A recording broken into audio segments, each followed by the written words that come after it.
What's up, everyone? It's Nima, and I want to talk about Life is Strange, True Colors. It just came out. I picked it up for the PlayStation 5. I kind of got it because there wasn't a lot of PlayStation 5 games that came out. I didn't really realize how big September is, by the way, for the PS5. Tales of Arise, Kena, Life is Strange. There's actually a Deathloop, and Deathloop is blowing up. But anyway, I went ahead and picked up Life is Strange. This is a series that I typically really like. I'm not the biggest fan. Like, I really enjoy my time with these kind of games. The Telltale games and Life is Strange and these kind of choose your own adventure, point and click, if you will, decision making, negotiating kind of games where it's all story. I mean, for the most part, the game is story. This game is a wonderful game, though, to play with like a spouse or a friend or somebody like that.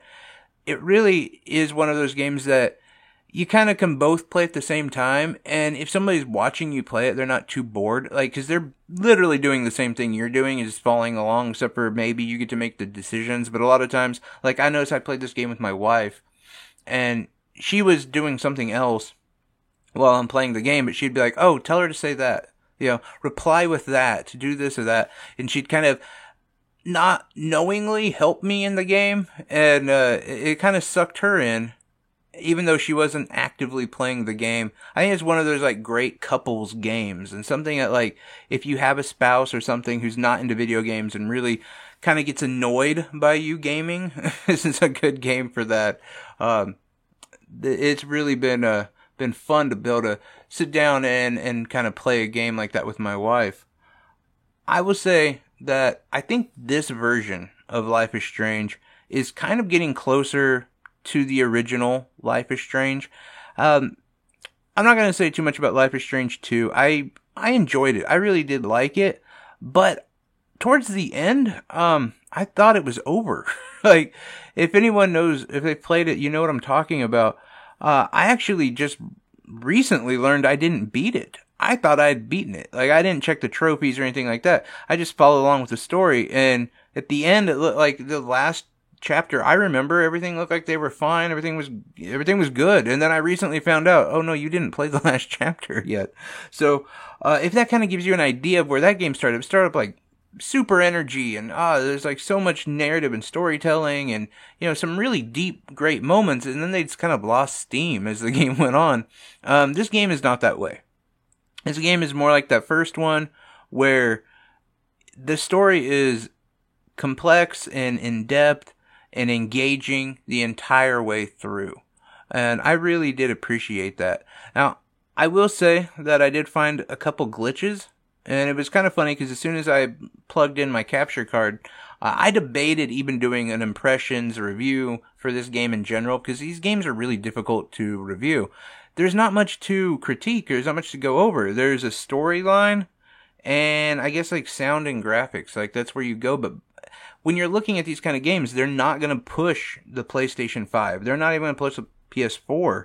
Like, the graphics are just what they are. They're simplistic in nature. Now, this game does look beautiful, and I will say that a couple things about this game that I just absolutely love. Number one, the town. I freaking love the town. I wish I lived in this town. It's wonderful.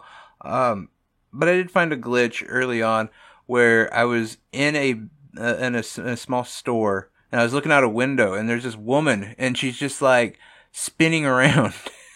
And I noticed it like at a different place too, but it was really quick this time. It was like the AI must have picked up something and got back on track. But aside from that, I haven't, no game breaking glitches, no lost saves, nothing like that.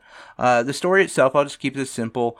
You play as Alex, who's kind of had a troubled past, and you've been separated from your brother for a while. But you were really close when you were like younger, preteen kind of age. And so it's been a while since you've seen him. He's moved into this town, super cozy, kind of hippie town. And you meet up with him. And the story kind of takes off from there. I will say that the most, or I shouldn't say most, but the biggest point in the story that I would say is that it's a small town versus major corporation. And for me, that was huge. I loved that. And that's what I really liked about Life is Strange. To be honest, it's like they tapped into like what I care about, and they've kind of exploited that for me to game more, because it's a big thing for me. I don't think there's a lot of people who are pro big corporation over small town, but I just think like that's a story not told enough in games, and they really do knock it out of the park. I will say, not that I want to harp on it, but this game isn't as I don't want to say politically driven, but I think you know what I'm talking about when I say that this game has had it's been polarizing, and maybe for the good or for the bad. It depends on who you are and how you feel about games. This game isn't that way. It doesn't really hit any political tones. It's, unless you have a problem like marijuana use, which is referenced quite a bit in the game, but most, whatever, that's fine.